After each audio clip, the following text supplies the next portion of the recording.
Hey guys, this is Robert Dailey with the Recreational Woodworker, and today I am opening up and showing you my full TSO parallel guide kit. TSO is an American-based company that makes really high-quality CNC parts and things for track saws, MFT tables, things like that. Several videos back, I showed you laying out the PARF guide system that I bought from TSO. It's made by a separate company in the UK, but they are very closely affiliated and both make phenomenal quality parts.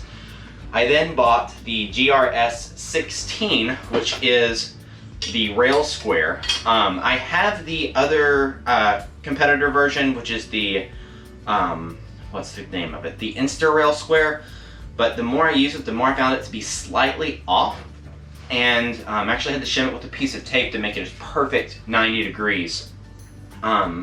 It wasn't something you really noticed at first until you really started doing bigger carcasses and all of those inconsistencies added up. This seems to be more accurate and it's a little bit lighter.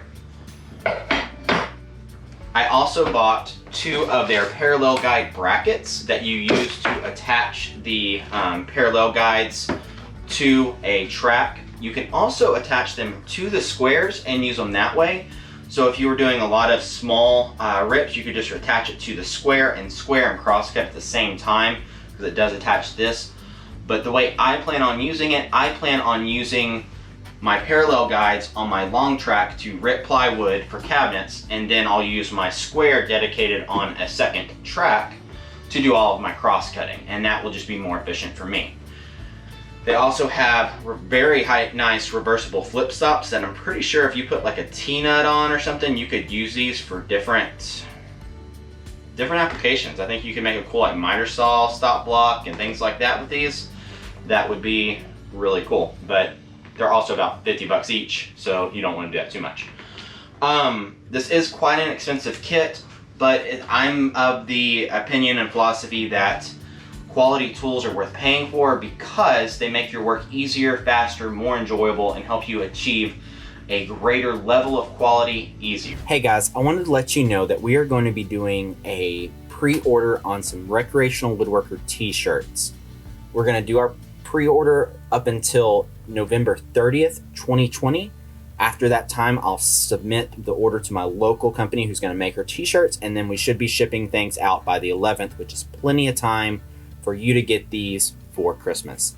This is going to be US only, and right now we're only doing adult male sizes small through triple XL, 4XL. Those go to $34.99 with free shipping. Our standard sizes are $29.99 with free shipping. Show off that you're a recreational woodworker, give it to a hobbyist woodworker that you love, and we thank you for your support, and let's get back to our video. All right, so here's our square. I've been using this for a few weeks. Absolutely like it. It's super great, easy to use, quality's there. I got these today and these today. I've had these, but I forgot to order those when I ordered it. And this is the, let's see if this is right or left. You can get this in either side, so that way you can attach it to the squares in the place that you want it. This is the left-hand kit. Comes with your knobs. In the box are your rails. And it comes with its own stop block and a short rip guide. So let's get these out of here and I'll show you exactly what I mean with that. So there you go right there. Everything is in both metric and imperial. I like that. I like that everything's in metric and imperial because I am starting to use the metric system more and more. This pin will allow you to do short rips, so you basically do 10-inch offset and you can rip everything 10 inches and under. Okay, so this looks like, this is the other side. You can see it's graduated 8, 9, 10, 11, 12 right there, and it seems like, yeah, that would go on the other one. So the way I'm going to do this is I'm going to use these guys. So I'm going to go ahead and set up the 30-inch. The reason I'm going to do the 30-inch one is because I am mainly doing kitchen cabinets, so I need 23¼ inch offset. So looks like that goes right there. It comes with these very nice little knobs, and I believe you just thread it on. So I'm gonna thread this into place right there.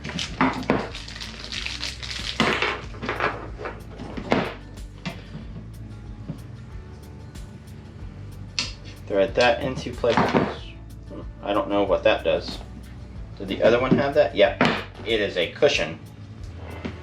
So let's get you the cushion. Oh, and that's so it doesn't come through the bottom. I'm sure if you did those, you might want it a little bit longer. And that is it for the setup. This goes right here. So we have 12 inches all the way up to 30 inches. You also have an alignment hole right there. I'm not really sure what those are for, to be honest with you. And now this is pretty much ready to attach. I'm gonna get the other one opened up and set it up. And then I'll put one of them on my square just to kind of show you how that is. So now this is what's called the right-hand version.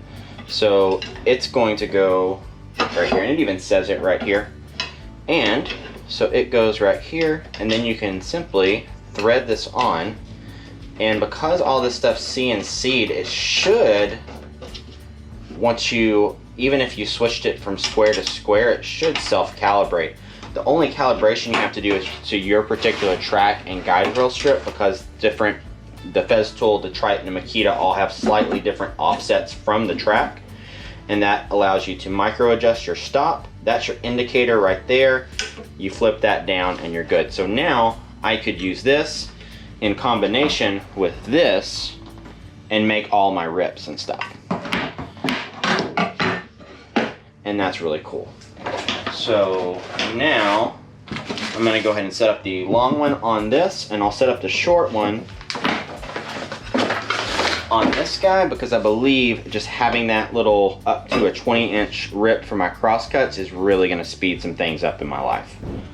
Alright, so right hand goes down here, left hand comes up here. I'm going to go ahead and install these on my full-length track, and there includes a little Allen key wrench, and it looks like it just slides into the T-track on the top. Let me bring this in closer so you can see exactly how that's done.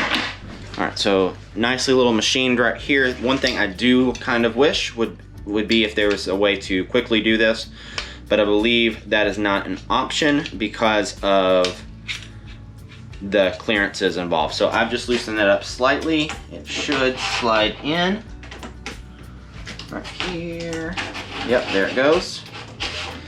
And I'm gonna come in about that far and just tighten that up.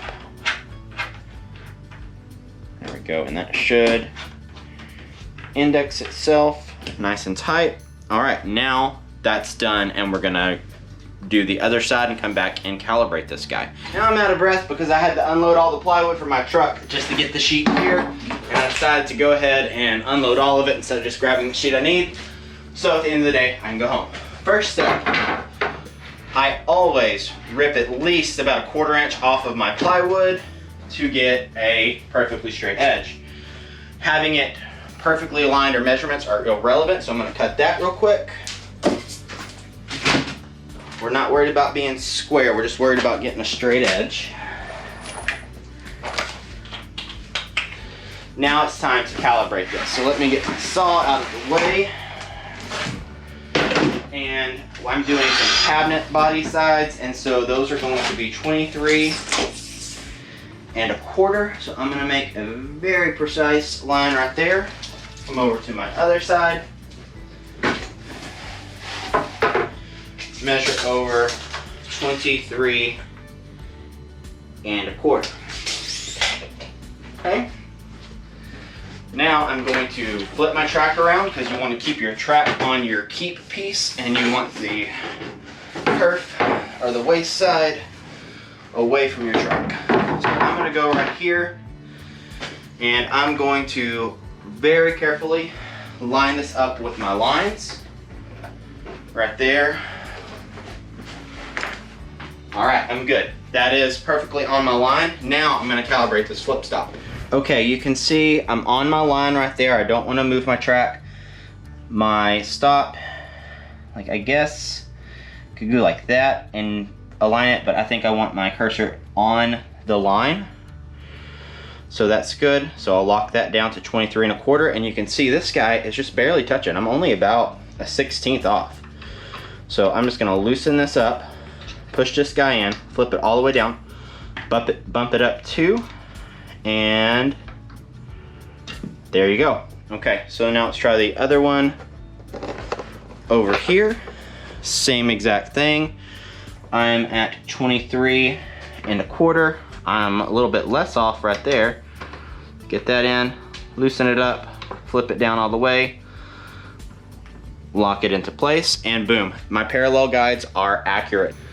Isn't that cool? So now I can flip it up out of the way, and I'll make a test cut at a different measurement, but I'm gonna go ahead and cut this because I know it's accurate.